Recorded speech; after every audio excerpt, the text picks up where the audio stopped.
The fluorescent lights buzzed overhead like dying insects, casting harsh shadows across the concrete floor of Armory Block C. Corporal Elena Vasquez worked in the kind of silence that made other soldiers uncomfortable. Not the quiet of concentration, but the profound stillness of someone who had learned to move through the world like smoke. Her hands, small and deceptively delicate, dismantled a Barrett M82 anti-material rifle with the precision of a Swiss watchmaker and the speed of a pit crew mechanic. Each component came apart in perfect sequence: bolt carrier group, barrel extension, recoil spring assembly. She laid them out on the steel table in geometric patterns that would make a drill sergeant weep with pride. The .50 caliber rifle, a weapon that could punch through engine blocks at a mile, seemed almost fragile under her touch. Most soldiers needed 2 people and a manual to properly service the Barrett. Elena did it blindfolded during her first week, just to see if she still could. The other enlisted personnel had learned to give her space during maintenance hours. There was something unnerving about watching her work. The way she hummed old Mexican lullabies while cleaning instruments of death. How she could identify any malfunction by sound alone. The fact that her hands never trembled despite the obvious PTSD markers in her file. Sergeant Brooks had tried making conversation once, asking about her previous assignment. Elena had simply stared at him with those dark, bottomless eyes till he found urgent business elsewhere. She picked up the rifle's scope, a Leupold Mark V HD that cost more than most soldiers made in 6 months. Her reflection caught in the lens, 28 years old, with the kind of face that could disappear in any crowd. Brown skin weathered by desert sun, black hair pulled back in a regulation bun that revealed a thin scar running from her left ear to her collarbone. The scar wasn't in her medical file. None of the scars were. The armory was her sanctuary now. Rows upon rows of weapons in perfect order. M4 carbines, M249 light machine guns, precision rifles, sidearms, and enough ammunition to level a small city.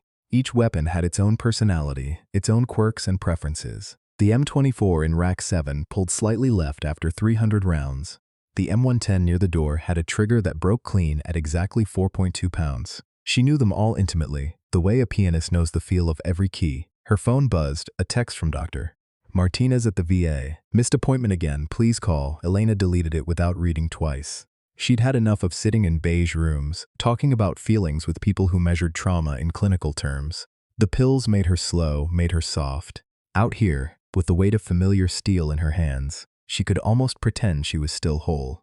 The morning routine continued with meditative precision. Clean, inspect, oil, reassemble, function check. Each rifle received the same meticulous attention, whether it was a standard issue M4 or a specialized sniper system worth more than a luxury car. She worked through muscle memory, her mind drifting to safer places. Her grandmother's kitchen in East LA, the sound of rain on tin roofs, anything but the weight of crosshairs settling on distant figures. At 0900 hours, the armory's relative peace shattered. General Morrison exploded through the double doors like a man with urgent business and insufficient time. His entourage followed in perfect formation.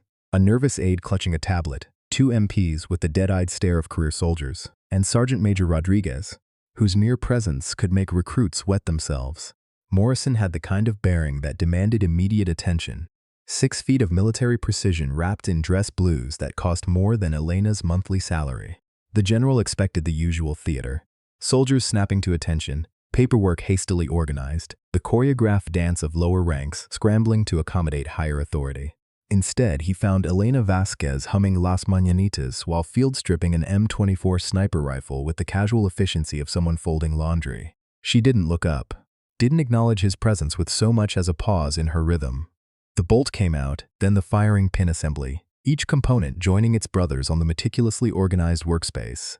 Her humming continued, soft and lilting, a grandmother's song in a room full of killing machines. Morrison's jaw tightened. In 30 years of service, soldiers either snapped to attention, or at least had the courtesy to look nervous when he entered a room. This corporal. He glanced at the name tape. Vasquez seemed utterly oblivious to his presence, or worse, completely indifferent to it. Attention on deck, Sergeant Major Rodriguez barked, his voice echoing off concrete walls. Elena's hands paused for exactly half a second. Then she resumed her work, installing a freshly cleaned firing pin with movements so smooth they seemed choreographed.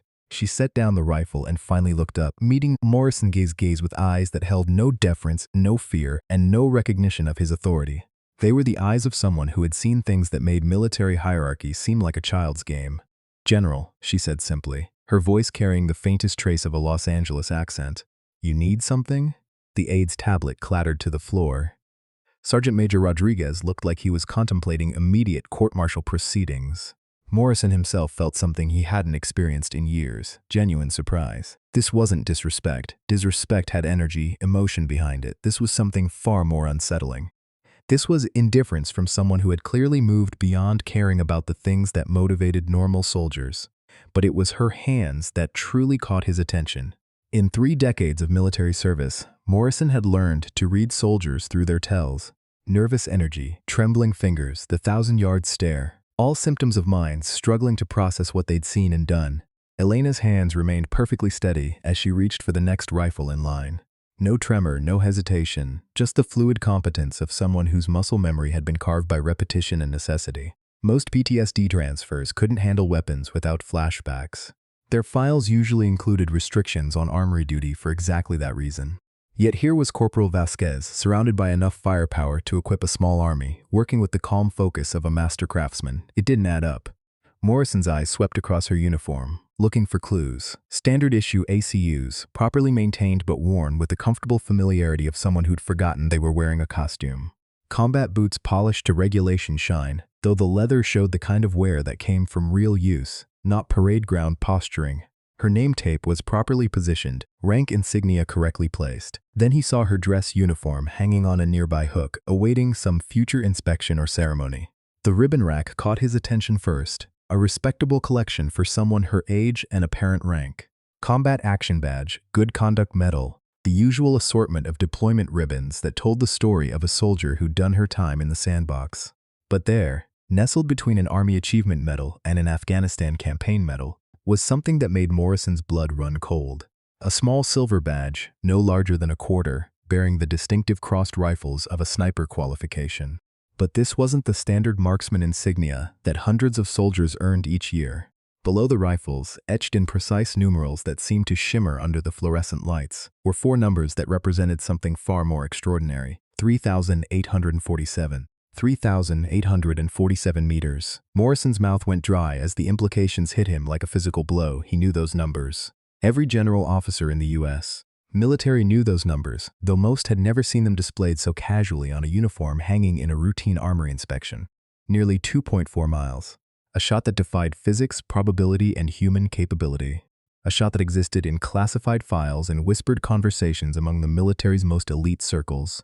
A shot that had been taken by someone the intelligence community knew only as Ghost 6, the most feared sniper in U.S. military history, and one of the most closely guarded secrets in the Pentagon. Morrison's eyes snapped back to Elena, who had returned to her work with the same methodical precision. She was installing a scope mount with movements so economical they seemed almost mechanical. Her humming had resumed, the same gentle melody that belonged in a kitchen, not an armory. The woman cleaning rifles in front of him, this quiet corporal who couldn't be bothered to acknowledge his rank, was supposed to be a myth. General Morrison's world tilted on its axis as he stared at the innocuous silver badge. His mind raced through classified briefings, sealed files, and conversations that officially never happened. Ghost 6 wasn't supposed to exist, at least not as a real person with a name, rank, and serial number. The legend was carefully maintained as exactly that. A story whispered among special operations units to boost morale and strike fear into enemy hearts. But there it was, hanging on a regulation uniform hook in Armory Block C, 3,847 meters, the impossible shot. Morrison's aide, Lieutenant Patterson, had finally retrieved his tablet from the floor and was frantically scrolling through Elena's personnel file. His face grew progressively paler as he read. "Sir," he whispered, leaning close enough that his words wouldn't carry. "Her file shows standard infantry deployment, medical discharge due to training accident. Nothing about sniper qualification above basic marksman." The general's jaw clenched. Of course the file was sanitized. Operations like the one that produced a 3,847-meter kill shot didn't exist in official records. They were the kind of black budget nightmares that senators denied and generals forgot on command. But Morrison remembered the briefing from 3 years ago, the one that had saved Operation Silent Thunder from becoming an international incident. Elena continued her work, now field stripping an M110 semi-automatic sniper system with movements so fluid they seemed choreographed. Each component came apart in perfect sequence, muscle memory guiding her hands while her mind appeared to be elsewhere entirely. She hadn't acknowledged the general's prolonged stare or the uncomfortable silence that had settled over the armory like fog. Sergeant Major Rodriguez cleared his throat, a sound like gravel in a cement mixer. Corporal Vasquez, the general asked you a question. Elena paused, her hand still holding the rifle's bolt assembly. She looked up again, those dark eyes meeting Morrison's with the kind of directness that made career officers uncomfortable. There was intelligence there, sharp and calculating, but also something else, a weariness that seemed to go bone deep. I heard him, she said simply. He asked if he needed something. I'm waiting for an answer. Patterson's tablet nearly slipped from his hands again. In his 4 years as the general's aide, he'd never seen anyone address a flag officer with such casual indifference. Morrison himself felt a familiar tightness in his chest, the same feeling he'd gotten in Iraq when insurgents managed to get too close to his convoy. Danger, but from an unexpected direction. That badge, Morrison said finally, nodding toward the dress uniform. The sniper qualification. Where did you earn that? Elena's hands went completely still. For the first time since he'd entered the armory, Morrison saw a genuine emotion flicker across her features. Not fear, something closer to resignation, as if she'd been waiting for this moment and dreading it in equal measure. Afghanistan, she said after a long pause. Couple years back. That's quite a distance marker. Morrison kept his voice carefully neutral. The tone he'd learned to use when questioning subjects who might bolt or attack, depending on how the conversation progressed. Most soldiers never see targets beyond 800 meters. Elena set down the bolt assembly with deliberate precision. She stood slowly, her movements controlled but carrying an undercurrent of coiled tension. Morrison noticed for the first time that despite her small stature, maybe 5'4" in boots, she carried herself with the balanced readiness of someone who'd learned to move through hostile territory. Most soldiers don't operate in the Hindu Kush, she replied. Different rules up there. Morrison felt his pulse quicken. The Hindu Kush Mountains, Afghanistan's spine of peaks and valleys where elevation could change 1,000 feet in a few hundred meters, where the air was thin enough to make breathing difficult and wind patterns could shift without warning, where the only way to engage targets in neighboring valleys was with shots that pushed the absolute limits of physics and human capability. Operation Silent Thunder, Morrison said quietly. The change in Elena was immediate and profound. Her shoulders tensed, her breathing shifted to a more controlled rhythm, and her eyes took on a hardness that made the general understand why enemy fighters had nicknamed her La Muerte Silenciosa, Silent Death. This wasn't the burned-out PTSD transfer he'd expected to find. This was a weapon in human form, albeit one that had been deliberately set aside.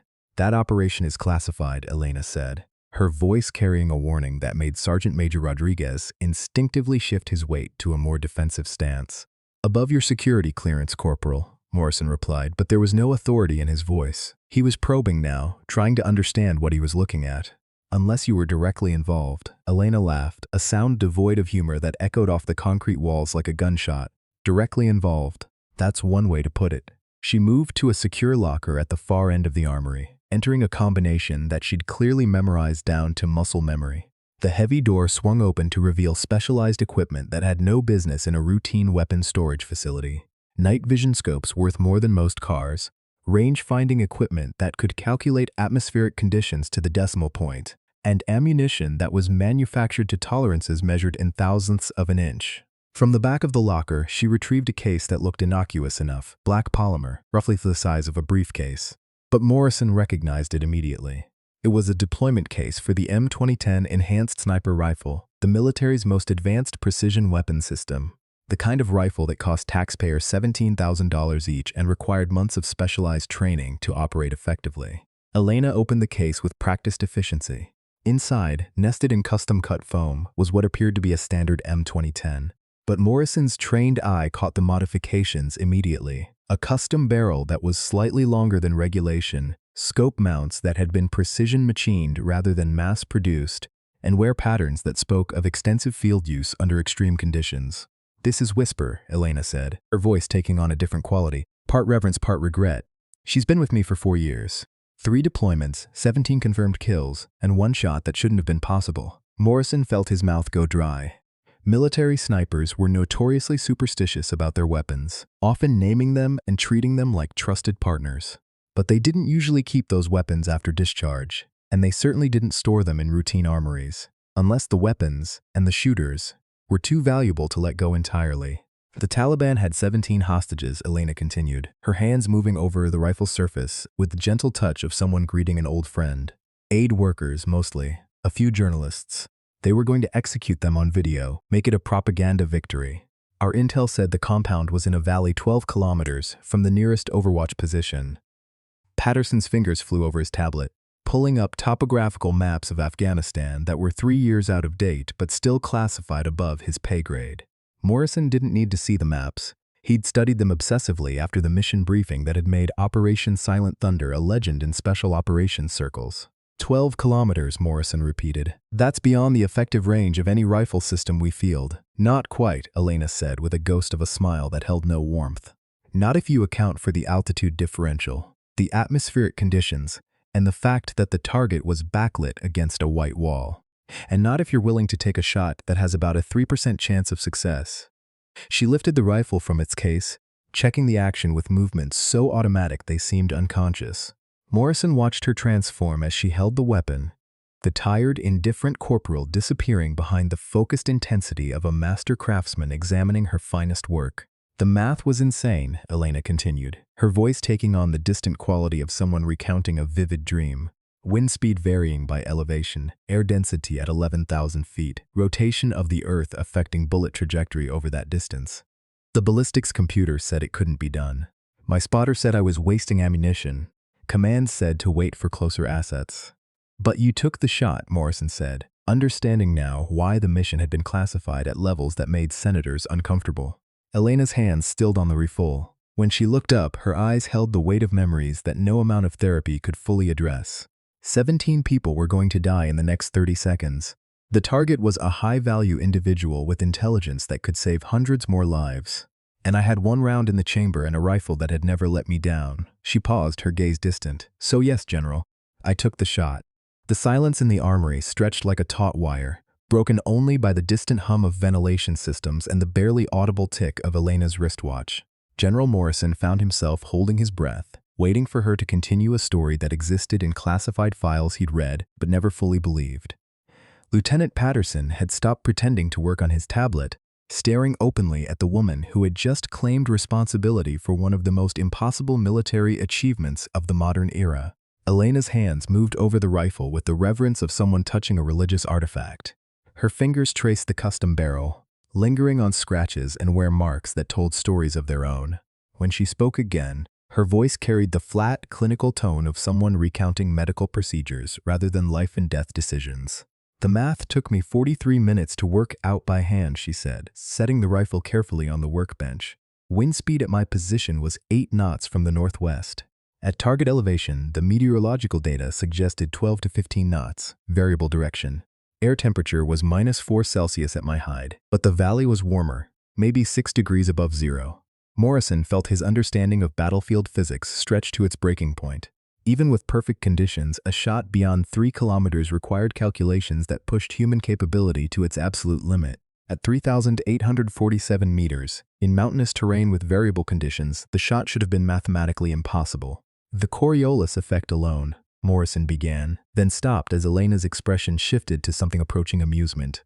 0.73 inches of drift at that range, she finished, plus another 2.8 for the Magnus effect, assuming a right-hand twist barrel and standard ammunition weight. But I wasn't using standard ammunition. She moved back to the secure locker, retrieving a small wooden box that looked like something from a high-end jewelry store. Inside, nestled in individual foam compartments, were rifle cartridges that gleamed like precious metal under the fluorescent lights. Each round was hand-loaded to specifications that would make competition shooters weep with envy. Custom loads, Elena explained, lifting one cartridge with the careful attention most people reserved for handling explosives. Sierra Match King bullets, 190 grain, sorted by weight to within 0.05 grains. Hodgdon powder measured to the individual kernel. Federal primers tested for consistency. Each round cost about $47 to manufacture. Patterson looked up from his tablet, his face pale. The procurement records show standard M118 LR ammunition for sniper operations. These aren't in any inventory I can find. Elena's smile held no warmth. They wouldn't be. I made them myself using components that officially never existed. The kind of ammunition that gets used once and never talked about afterward. Morrison felt pieces of a larger puzzle clicking into place. Ghost 6 hadn't just been a skilled marksman, she'd been a complete weapons system, capable of manufacturing her own specialized ammunition and calculating shots that pushed beyond the boundaries of established doctrine. The military had found someone with an almost supernatural understanding of ballistics and given her the tools to achieve the impossible. "The target," Morrison said quietly. "Tell me about the target." Elena's demeanor shifted instantly, the clinical detachment replaced by something harder and more personal. She set down the ammunition box and moved to the window, staring out at the parade ground where soldiers went through their daily routines in blissful ignorance of conversations like this one. "Ahmed Hassan al-Masri," she said, the name falling from her lips like a curse, mid-level Taliban commander, but with connections to al-Qaeda leadership. Intelligence suggested he was coordinating supply routes for IEDs that had killed 43 coalition soldiers in the previous 6 months. Morrison nodded grimly. He remembered the briefings about al-Masri, though the man's death had been attributed to an internal dispute among Taliban factions rather than American action. Another carefully constructed fiction to hide the reality of operations that couldn't officially exist. "The hostages were a cover," Elena continued, her voice growing harder. "He was planning to execute them regardless, but he was also using the compound to meet with bomb makers from Peshawar. Real intelligence goldmine if we could capture him alive." But alive wasn't an option at 12 kilometers distance. She turned back to face Morrison, and for the first time he saw genuine emotion in her eyes. Not regret, something deeper and more complex. The look of someone who had been forced to make choices that no human being should have to make. "I had 17 seconds from the time he walked into my field of view until he would give the order to start killing hostages. 17 seconds to calculate wind drift, atmospheric pressure, bullet drop, and about 30 other variables that could turn a perfect shot into a complete miss." Elena moved back to the rifle, her hands finding familiar grips and sight alignments with unconscious precision. "My spotter, Staff Sergeant Williams, was feeding me range corrections right up until I squeezed the trigger. 1,100 meters high, wind left to right at 4 knots, target moving left to right at maybe 2 kilometers per hour. Morrison found himself leaning forward despite his professional composure. This was history being recounted by someone who had lived it. The kind of first-hand account that intelligence analysts would kill to hear. "The rifle's zero was perfect at 600 meters, Elena said, her voice taking on the rhythm of someone reciting a familiar prayer. "I held 12 minutes of angle high, 4 minutes left for wind, and led the target by approximately 8 inches based on his walking speed." She paused, her eyes growing distant as she relived a moment that had lasted less than a heartbeat, but changed the course of an entire operation. Time of flight at that distance was roughly 4.7 seconds. You squeeze the trigger and count 1 Mississippi, 2 Mississippi, 3 Mississippi, 4 Mississippi, before you even know if you've hit anything. 4.5 seconds to wonder if you've just wasted the only opportunity to save 17 innocent lives. Lieutenant Patterson was typing frantically, trying to capture details that would never appear in any official report.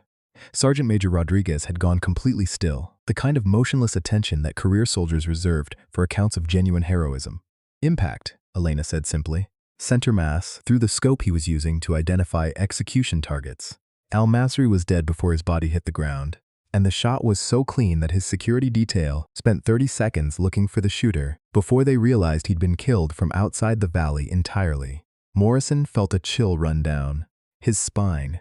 He'd read the after-action reports, but hearing it described by the person who'd actually pulled the trigger added a dimension of reality that sanitized briefings couldn't convey. "The hostages?" he asked, though he already knew the answer from classified files. "Extracted 12 hours later by a Delta team that inserted after al-Masri's death threw his organization into chaos. All 17 survived, plus we recovered intelligence that led to the disruption of 3 major IED networks." Elena's voice carried satisfaction mixed with something darker. 17 lives saved, probably hundreds more down the line. She set the rifle back in its case with movements that seemed almost ritualistic. But that was just the beginning of the problems. Morrison raised an eyebrow. According to every report he'd read, Operation Silent Thunder had been an unqualified success. The kind of clean surgical strike that military planners dreamed about but rarely achieved. "The shot made me famous in all the wrong ways," Elena continued. "Every special operations unit wanted their own Ghost 6. Command started tasking me with assignments that pushed further and further beyond reasonable limits. Targets at impossible ranges, in impossible conditions, with impossible time constraints." She closed the rifle case with a soft click that seemed to echo through the armory. "They forgot that I was human. That every time I looked through that scope and put crosshairs on a target, I was ending someone's existence. It doesn't matter if they're the enemy, if they deserve it, if the mission requires it. You still have to live with the knowledge that your finger movement caused another person to stop breathing." Morrison began to understand why Elena's file showed a medical discharge rather than the promotion and commendation that such extraordinary service normally warranted. The military had created a legend, but legends weren't supposed to have psychological breaking points. 19 confirmed kills over 8 months, Elena said, her voice barely above a whisper. Each one at ranges that shouldn't have been possible, under conditions that pushed equipment and human capability to their absolute limits. I became something that wasn't quite human anymore, just a weapons system with a human interface. She looked directly at Morrison, and he saw in her eyes the accumulated weight of decisions that would haunt most people for the rest of their lives. So I broke myself deliberately, failed the psychological evaluations, developed a tremor in my shooting hand that made precision work impossible, requested transfer to non-combat duties. Elena's smile was sharp enough to cut glass. The Army was happy to classify everything and let Ghost 6 disappear into legend. And I was happy to become Corporal Vasquez, armorer, who just wanted to clean rifles and not think about what they were designed to do. The Armory fell silent again, but this time the quiet felt different, heavier, filled with the weight of revelations that changed everything. Morrison thought he knew about the woman standing in front of him. General Morrison stood motionless for nearly a full minute, processing revelations that rewrote his understanding of military capability and human cost. The woman before him represented something unprecedented, a weapon system so advanced that the Pentagon had been forced to classify her existence, and a human being so damaged by that capability that she deliberately destroyed her own career to escape it. Lieutenant Patterson broke the silence with the soft chime of his tablet receiving a priority message. He glanced at the screen, then looked up with barely concealed alarm. "Sir, we have a situation developing. Intelligence reports suggest a hostage scenario in Syria. High-value targets, American civilians. The Secretary of Defense is requesting immediate consultation on specialized options." Morrison's jaw tightened. The timing was either coincidental or cosmically ironic. "What's the tactical situation?" 17 hostages, including 3 journalists and a medical team. Enemy compound is positioned in mountainous terrain, approximately. Patterson paused, checking his data twice before continuing. Approximately 4,000 meters from the nearest feasible overwatch position. Elena's laugh was sharp and bitter. "Of course it is. 4 kilometers. Just far enough to be impossible for anyone except." She gestured at the rifle case with mock reverence. "Let me guess, the asset window is measured in hours, not days. Local intelligence is sketchy. Weather conditions are marginal. And command needs someone who can guarantee results from an impossible distance." Morrison felt the weight of command decisions settling on his shoulders like lead blankets. 3 years ago, he would have had options. Ghost 6 would have been deployed within hours. The problem would have been solved with surgical precision, and the mission would have disappeared into classified files. Now he was looking at a broken operator who deliberately made herself unavailable for exactly this kind of scenario. "The Joint Chiefs are considering drone strikes," Patterson continued, his voice carefully neutral. "But collateral damage assessment suggests significant civilian casualties. The compound is in a populated area." "Translation," Elena said dryly. "They want to level the building and hope the hostages die quickly." She moved back to the workbench, her hands resuming their methodical rifle maintenance as if the conversation had returned to routine matters. "Probably the smart play, politically speaking. Easier to apologize for failed rescue attempts than to explain how we achieved impossible shots." Morrison studied her carefully.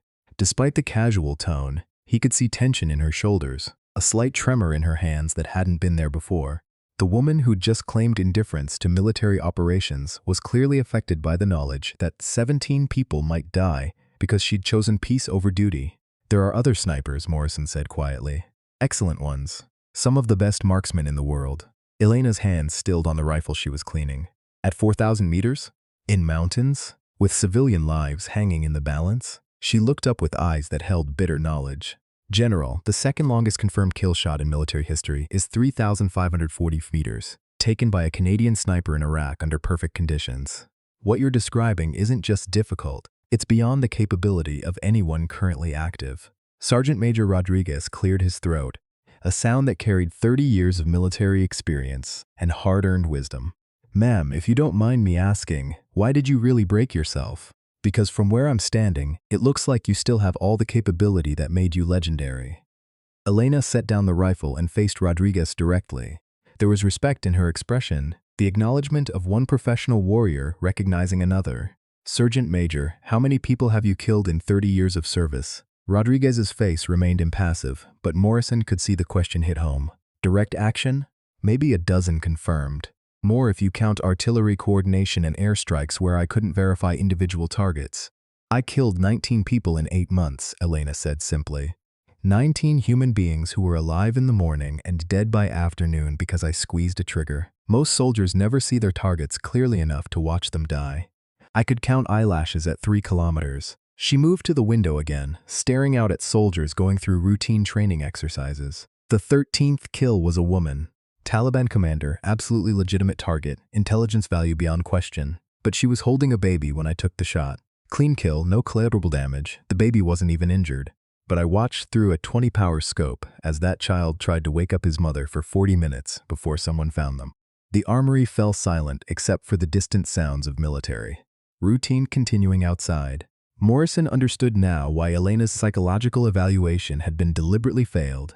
The military had created a weapon so precise that it forced the operator to confront the human cost of warfare in ways that normal soldiers never experienced. Command started calling it surgical strikes, Elena continued, her voice growing harder. Clean, precise, minimal collateral damage. They forgot that surgery requires cutting into living tissue. That precision killing is still killing, just with better optics and more accurate calculations. Morrison's tablet chimed with an incoming secure call. The display showed a priority designation that made his stomach clench. Direct from the Pentagon, the kind of call that usually preceded career-defining decisions. He declined the call, knowing it would be routed back through official channels within minutes. "They're going to order me to convince you to take the assignment," Morrison said quietly. "Voluntary reactivation, temporary duty status, with whatever support and compensation you require." Elena turned from the window, and Morrison saw something in her expression that he hadn't expected. Not refusal, but genuine consideration. "And if I say no, if I tell them that Ghost 6 is permanently retired and they'll have to find another solution, then 17 Americans probably die, and I spend the rest of my career explaining why we had a resource available but chose not to use it." Morrison's voice carried the weight of command responsibility. "But that's my problem, not yours. You've already given more than anyone should be asked to give." Elena walked back to the rifle case, her movements deliberate and controlled. She opened it again, running her fingers along the custom barrel that had made the impossible shot 3 years earlier. "You know what the real problem is, General? It's not that I can't do it anymore, it's that I'm afraid I still can." Lieutenant Patterson looked up from his tablet, confused by the distinction. "Ma'am, the tremor I developed? The psychological breakdown that ended my career?" Elena's smile was sharp enough to draw blood. "Completely fabricated. Professional acting job, coached by a therapist who understood what prolonged exposure to precision killing does to human psychology. I didn't break down, I escaped." Morrison felt the pieces of a larger puzzle clicking into place with almost audible precision. "You're saying you could still make shots like the one in Afghanistan?" "I'm saying I never lost the ability," Elena replied, lifting the rifle from its case with movements that spoke of ingrained muscle memory. "The fundamentals don't disappear. The calculations are still automatic. The steady hands, the controlled breathing, the ability to make impossible shots. It's all still there, just buried under 3 years of deliberately cultivated doubt." She shouldered the rifle, checking sight alignment and trigger control with motions so fluid they seemed unconscious.